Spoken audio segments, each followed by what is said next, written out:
ಆನೇಕಲ್ನಲ್ಲಿ ನಿರ್ಮಾಣ ಹಂತದ ಕಟ್ಟಡ ಕುಸಿತವಾಗಿದೆ ಅನ್ನುವಂತಹ ಮಾಹಿತಿ ಲಭ್ಯವಾಗಿದೆ. ಕಟ್ಟಡದ ಕೆಳಗೆ ಕೆಲವು ಕಾರ್ಮಿಕರು ಸಿಲುಕಿರುವಂತಹ ಸಾಧ್ಯತೆ ಕೂಡ ಇದೆ ಅಂತ ಹೇಳಲಾಗ್ತಾ ಇದೆ. ಆನೇಕಲ್ ತಾಲೂಕಿನ ಬ್ಯಾಡ್ರಹಳ್ಳಿಯ ಬಳಿ ನಡೆದಿರುವಂತಹ ಘಟನೆ ಇದು.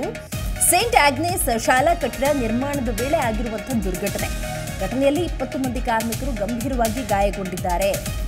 ಆನೇಕಲ್ನಲ್ಲಿ ನಿರ್ಮಾಣ ಹಂತದ ಶಾಲಾ ಕಟ್ಟಡ ಕುಸಿತವಾದ ಪರಿಣಾಮ ಆಗಿರುವಂತಹ ದುರ್ಘಟನೆ. ದೃಶ್ಯದಲ್ಲಿ ಇದೀಗ ನೀವು ನೋಡ್ತಾ ಇದ್ದೀರಿ. ಆನೇಕಲ್ ತಾಲೂಕಿನ ಬ್ಯಾಡ್ರಹಳ್ಳಿ ಸಮೀಪದಲ್ಲಿ ಇರುವಂತಹ ಸೇಂಟ್ ಆಗ್ನೇಸ್ ಶಾಲಾ ಕಟ್ಟಡ ನಿರ್ಮಾಣದ ಸಂದರ್ಭದಲ್ಲಿ ಆಗಿರುವಂತಹ ಅವಘಡ. ಈ ಘಟನೆಯಲ್ಲಿ 20ಕ್ಕೂ ಹೆಚ್ಚು ಮಂದಿ ಕಾರ್ಮಿಕರು ಗಂಭೀರವಾಗಿ ಗಾಯಗೊಂಡಿದ್ದಾರೆ. ತೆರವು ಕಾರ್ಯಾಚರಣೆ ಕೂಡ ನಡೀತಾ ಇದೆ. 2ನೇ ಅಂತಸ್ತಿನ ಕಟ್ಟಡ ನಿರ್ಮಾಣದ ವೇಳೆ ಆಗಿರುವಂತಹ ದುರ್ಘಟನೆ ಇದು. ಕಟ್ಟಡಗಳ ಅವಶೇಷಗಳ ಅಡಿಯಲ್ಲಿ ಇನ್ನೂ ಕೂಡ ಕಾರ್ಮಿಕರು ಸಿಲುಕಿದ್ದಾರೆ ಅಂತ ಕೂಡ ಹೇಳಲಾಗ್ತಾ ಇದೆ. ಹಾಗಾಗಿ ಕಟ್ಟಡದ ತೆರವು ಕಾರ್ಯಾಚರಣೆ ಏನಿದೆ ಅದನ್ನು ಕೂಡ ಮುಂದುವರಿಸಲಾಗಿದೆ. ಈಗಾಗಲೇ ಎಲ್ಲ ಕಾರ್ಯಾಚರಣೆ ಅನ್ನೋದು ಆರಂಭ ಆಗಿದೆ. ಆ ನಿಟ್ಟಿನಲ್ಲಿ ಪ್ರತಿಯೊಬ್ಬರು ಕೂಡ ಕಾರ್ಯೋನ್ಮುಖರಾಗಿದ್ದಾರೆ. ಸದ್ಯಕ್ಕಿರುವಂತಹ ಮಾಹಿತಿ ಅಂತ ನಾವು ನೋಡ್ತಾ ಹೋಗೋದಾದ್ರೆ ಯಾರಾದರೂ ಕಾರ್ಮಿಕರು ಈ ಅವಶೇಷಗಳ ಅಡಿ ಸಿಲುಕಿರಬಹುದಾ ಅನ್ನುವಂಥ ನಿಟ್ಟಿನಲ್ಲಿ ಒಂದಷ್ಟು ಹುಡುಕಾಟ ಅನ್ನೋದು ಕೂಡ ಆಗ್ತಾ ಇದೆ.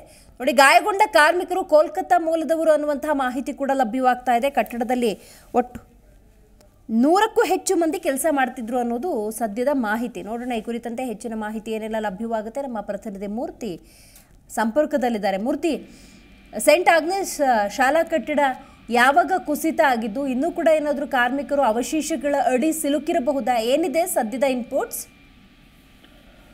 ಹೌದು ದಿವ್ಯಾ, ಒಂದು ಈ ಆನೇಕಲ್ ಬಳಿಯ ಒಂದು ಬ್ಯಾಡ್ರಹಳ್ಳಿ ಬಳಿ ಒಂದು ಖಾಸಗಿ ಶಾಲೆ ಒಂದು ಅಂದ್ರೆ ಸೇಂಟ್ ಆಗ್ನೇಸ್ ಶಾಲೆ ಒಂದು ನಿರ್ಮಾಣಗೊಳ್ತಾ ಇರ್ತದೆ. ಈ ನಿರ್ಮಾಣ ಅಂತ ಕಟ್ಟಡದಲ್ಲಿ 2ನೇ ಫ್ಲೋರ್ ಹಾಕುವಂತ ವೇಳೆಯಲ್ಲಿ ಒಂದು ಸೆಂಟ್ರಿಂಗ್ ನೋಡ್ತಿರ್ತಾರೆ. ಸೆಂಟ್ರಿಂಗ್ ನೋಡದೆ ಕಂಬಿ ಮತ್ತೆ ಕಂಬಿಯನ್ನ ಕಟ್ಟಿ ಸಿಮೆಂಟ್ ಅನ್ನೆಲ್ಲ ಹಾಕಿರ್ತಾರೆ. ಆದ್ರೆ ಭಾರ ಹೆಚ್ಚಾಗಿರೋದ್ರಿಂದ ಇವತ್ತು ಬೆಳಗಿನ ಜಾವ ಒಂದು 6 ಗಂಟೆ ಸುಮಾರಿಗೆ ಈ ಕಟ್ಟಡ ಕುಸಿದಿರ್ತಕ್ಕಂಥದ್ದು. ಕಟ್ಟಡ ಕುಸಿದಿರ್ತಕ್ಕಂಥ ವೇಳೆಯಲ್ಲಿ ಕಟ್ಟಡದ ಕೆಳಗಡೆ ಸುಮಾರು 16ಕ್ಕೂ ಹೆಚ್ಚು ಜನ ಕಾರ್ಮಿಕರು ಕೂಲಿ ಕೆಲಸ ಮಾಡ್ತಾ ಇದ್ರು ಅಂತ ತಿಳಿದು ಬಂದಿರೋದು.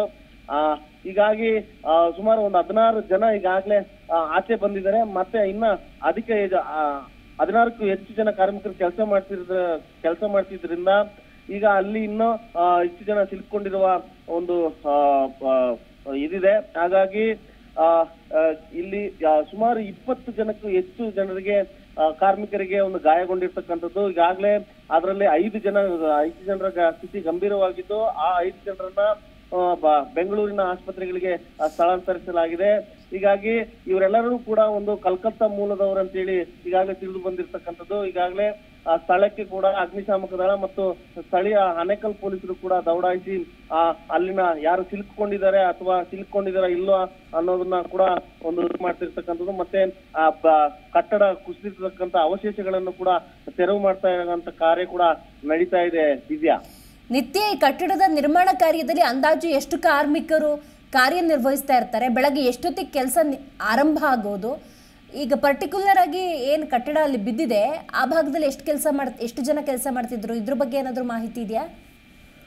ಖಂಡಿತ ದಿವ್ಯಾ, ಈ ಕಟ್ಟಡಕ್ಕೆ ಸುಮಾರು 100ರಿಂದ 150ಕ್ಕೂ ಹೆಚ್ಚು ಜನ ಕಾರ್ಮಿಕರು ಈ ಕಟ್ಟಡದಲ್ಲಿ ಕೆಲಸ ಮಾಡ್ತಾ ಇದ್ರು ಅಂತ ಏನು ತಿಳಿದು ಬಂದಿದೆ. ಹೀಗಾಗಿ ಪರ್ಟಿಕ್ಯುಲರ್ ಆಗಿ ಈ ಕಟ್ಟಡ ಕುಸಿದಿರ್ತಕ್ಕಂಥ ಜಾಗದಲ್ಲಿ 20ಕ್ಕೂ ಹೆಚ್ಚು ಜನ ಕೆಲಸ ಮಾಡ್ತಿದ್ರು ಅನ್ನೋದನ್ನು ಕೂಡ ಅಲ್ಲಿನ ಕಾರ್ಮಿಕ ಏನು ಗಾಯಗೊಂಡಿರ್ತಕ್ಕಂಥ ಕಾರ್ಮಿಕನೇ ಹೇಳಿರ್ತಕ್ಕಂಥದ್ದು. ಹೀಗಾಗಿ ಇದು ಒಂದು ಖಾಸಗಿ ಶಾಲೆ ಆಗಿದ್ದು ಒಂದು ಸುಮಾರು ಒಂದು 2 ಎಕರೆ ಜಾಗದಲ್ಲಿ ನಿರ್ಮಾಣ ಆಗ್ತಾ ಇತ್ತು. ಹಾಗಾಗಿ ಇದಕ್ಕೆ ಕಾರ್ಮಿಕರು ಹೆಚ್ಚಾಗಿ ಬೇಕಿರ್ತಾರೆ. ಮತ್ತೆ ಇವರು ಕೂಡ ಇವ್ರಿಗೆ, ಯಾಕಂದ್ರೆ ಇವರು ಉತ್ತರ ಭಾರತ, ಈ ಕಡೆ ಒರಿಸ್ಸಾ, ರಾಜಸ್ಥಾನ್ ಕಡೆಯಿಂದ ಬಂದಿರೋ ಕಾರ್ಮಿಕರಾಗಿರೋದ್ರಿಂದ ಇವ್ರಿಗೆ ಟೈಮಿಂಗ್ಸ್ ಇರೋದಿಲ್ಲ. ಯಾಕಂದ್ರೆ ಇವ್ರಿಗೆ ಒಂದು ಇಷ್ಟು ಕೆಲಸ ಮಾಡಿದ್ರೆ ನಿಮ್ಗೆ ಇಷ್ಟು ಕೊಟ್ಬಿಡ್ತೀವಿ, ಇಷ್ಟು ಕೆಲಸ ನೀವು ಯಾವಾಗ್ಲಾದ್ರೂ ಫಿನಿಶ್ ಮಾಡ್ಕೊಂಡು ಹೋಗ್ಬೋದು ಅನ್ನೋ ಒಂದು ಒಪ್ಪಂದದ ಮೇರೆಗೆ ಕೆಲಸವನ್ನು ಒಪ್ಪಿಸಿರ್ತಾರೆ ಇವ್ರಿಗೆ. ಹಾಗಾಗಿ ಇವ್ರಿಗೆ ಸಮಯ ಇರೋದಿಲ್ಲ. ರಾತ್ರಿ 12 ಗಂಟೆವರೆಗೂ ಕೆಲಸ ಮಾಡ್ತಿರ್ತಾರೆ. ಮತ್ತೆ ಬೆಳಿಗ್ಗೆ 4 ಗಂಟೆ ರಾತ್ರಿಗೂ ಎದ್ದು ಕೆಲಸ ಮಾಡುವಂತ ಕಾರ್ಮಿಕರು ಇವರು. ಹಾಗಾಗಿ ಇವರು ಬೆಳಿಗ್ಗೆ ರಾತ್ರಿ ಇಡೀ ಒಂದು 10-12 ಗಂಟೆ ಕೆಲಸ ಮಾಡಿ ರಾತ್ರಿ ಲೇಟ್ ಆಗಿ ಮಲಗು, ಮತ್ತೆ ಬೆಳಿಗ್ಗೆ ಎದ್ದು 6 ಗಂಟೆಗೆ ಕೆಲಸ ಶುರು ಮಾಡಿರ್ತಾರೆ. ಈ ಸಮಯದಲ್ಲಿ ಕಟ್ಟಡ ಕುಸಿದಿರ್ತಕ್ಕಂಥದ್ದು. ಹೀಗಾಗಿ ಸದ್ಯ ಈಗ 16 ಜನಕ್ಕೆ ಕೂಡ ಒಂದು ಗಾಯಗೊಂಡಿದ್ದು, ಅದರಲ್ಲಿ 5 ಜನರ ಸ್ಥಿತಿ ಗಂಭೀರ ಆಗಿದೆ ಅಂತಾನೆ ತಿಳಿದು ಬಂದಿದೆ ದಿವ್ಯಾ. ಹೀಗಾಗಿ ಇವ್ರಿಗೆ ಟೈಮಿಂಗ್ಸ್ ಇರೋದಿಲ್ಲ, ಯಾವ ಸಮಯದಲ್ಲಿ ಅಂದ್ರೆ ಯಾವ ಸಮಯದಲ್ಲಿ ಶುರು ಮಾಡ್ತಾರೆ. ಹೀಗಾಗಿ ಈ ಒಂದು ಅಂದ್ರೆ ಈಗ ಅವ್ರಿಗೆ ಕೆಲಸ ಮಾಡೋ ಶುರು ಮಾಡೋ ಸಮಯದಲ್ಲೂ ಕೂಡ ಅದಕ್ಕೆ ಸಂಬಂಧಪಟ್ಟ ಇಂಜಿನಿಯರ್ ಆಗ್ಲಿ, ಆರ್ಕಿಟೆಕ್ಟ್ ಆಗ್ಲಿ, ಮತ್ತೆ ಅವರ ಮಾಲೀಕರಾಗ್ಲಿ ಯಾರು ಇರೋದಿಲ್ಲ. ಇಂತಹ ಸಮಯದಲ್ಲಿ ಇವರು ಕೆಲಸ ಶುರು ಮಾಡಿರ್ತಾರೆ. ಹಾಗಾಗಿ ಈ ಒಂದು ದುರ್ಘಟನೆ ಸಂಭವಿಸಿರ್ತಕ್ಕಂಥದ್ದು ದಿವ್ಯಾ. ಸೆಕೆಂಡ್ ಫ್ಲೋರ್ ಸೆಂಟ್ರಿಂಗ್ ಹಾಕಿ ಕಾಂಕ್ರೀಟ್ ಮಾಡುವಾಗ ಆಗಿರುವಂಥ ದುರ್ಘಟನೆ ಆಗಿರೋದ್ರಿಂದಾಗಿ ಸೈಂಟಿಫಿಕ್ ಆಗಿ ಪ್ಲ್ಯಾಂಡ್ ಆಗಿ ಕಟ್ಟಡ ಕಟ್ತಿದಾರಾ ಇಲ್ವಾ ಅನ್ನುವಂಥ ಅನುಮಾನ ಬರುತ್ತೆ. ಸೊ ಈ ನಿಟ್ಟಿನಲ್ಲಿ ಏನಿದೆ ಮಾಹಿತಿ ಮೂರ್ತಿ? ಖಂಡಿತ ದಿವ್ಯ, ನೀವು ಹೇಳಿದ್ದು ಸತ್ಯ. ಆದ್ರೆ ಕಟ್ಟಡ ಕುಸಿದು ಇಷ್ಟೊತ್ತಾದ್ರೂ ಕೂಡ ಈ ಶಾಲೆಗೆ ಸಂಬಂಧಪಟ್ಟ ಮಾಲೀಕರಾಗ್ಲಿ ಅಥವಾ ಈ ಕಟ್ಟಡಕ್ಕೆ ಸಂಬಂಧಪಟ್ಟ ಇಂಜಿನಿಯರ್ ಆಗ್ಲಿ, ಯಾಕಂದ್ರೆ ಈ ಒಂದು ಕಟ್ಟಡ ಕಟ್ಟಬೇಕಂತಂದ್ರೆ ಒಂದು ಇಂಜಿನಿಯರ್ ಪ್ಲಾನ್ ಇರ್ತದೆ, ಒಂದು ಆರ್ಕಿಟೆಕ್ಟ್ ಪ್ಲಾನ್ ಇರ್ತದೆ.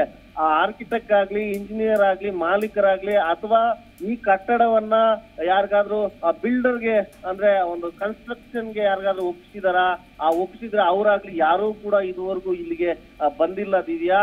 ಹೀಗಾಗಿ ಬರೀ ಪೊಲೀಸ್ನವರು ಮತ್ತೆ ಅಥವಾ ಪೊಲೀಸ್ನವ್ರು ಬಂದಿದ್ದಾರೆ ಅಥವಾ ಅಗ್ನಿಶಾಮಕ ದಳದವ್ರು ಬಂದಿದ್ದಾರೆ, ಇದನ್ನ ಏನು ಪ್ಲಾನ್ ಇಲ್ಲ ಅಂತ ಹೇಳಿ ತಪ್ಪಿಸ್ಕೊಂಡಿದಾರಾ ಅಥವಾ ಇಲ್ವಾ ಅನ್ನೋದು ಕೂಡ ಒಂದು ರೀತಿ ಅನುಮಾನಗಳಿಗೆ ಎಡೆ ಮಾಡಿಕೊಡ್ತಕ್ಕಂಥದ್ದು ದಿವ್ಯಾ. ಕಲ್ಕತ್ತಾ ಮೂಲದವರು ಅಂತೀರಿ, ಕೆಲಸವನ್ನ ಅರಸಿ ಬಂದಿರ್ತಾರೆ, ಕುಟುಂಬವನ್ನ ಎಲ್ಲೋ ಬಿಟ್ಟಿರ್ತಾರೆ, ಇಲ್ಲಿ ಕೇವಲ ಹುಡುಗರು ಬಂದಿರ್ಬೋದು ಅಥವಾ ಕುಟುಂಬ ಸಮೇತ ಬಂದಿರ್ಬೋದು.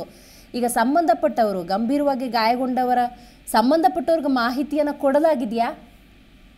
ಖಂಡಿತ ದಿವ್ಯಾ. ಈಗಾಗಲೇ ಬೆಳಿಗ್ಗೆ 6 ಗಂಟೆ ಸುಮಾರಿಗೆ ನಡೆದಿರ್ತಕ್ಕಂಥ ಘಟನೆ ಆಗಿರೋದ್ರಿಂದ ಈಗಾಗಲೇ ಅವರ ಕುಟುಂಬಸ್ಥರುಗಳಿಗೆ ಅಲ್ಲಿನ ಸ್ಥಳೀಯರೇ ಅಂದ್ರೆ ಅವ್ರ ಜೊತೆ ಕೆಲಸ ಮಾಡೋರೇ ತಿಳಿಸಿರ್ಬೋದು.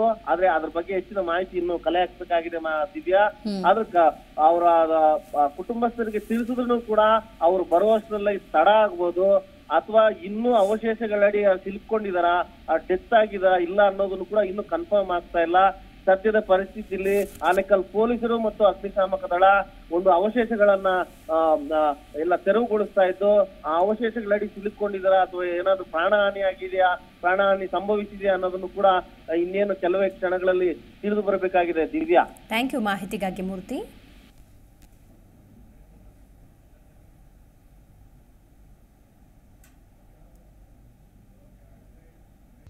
ಪ್ರತಿಕ್ಷಣದ ಸುದ್ದಿಗಾಗಿ Zee Kannada news app download ಮಾಡಿ. Live TV, latest updates, entertainment, lifestyle, technology ಸುದ್ದಿ ನಿಮ್ಮ ಅಂಗೈಯಲ್ಲಿ.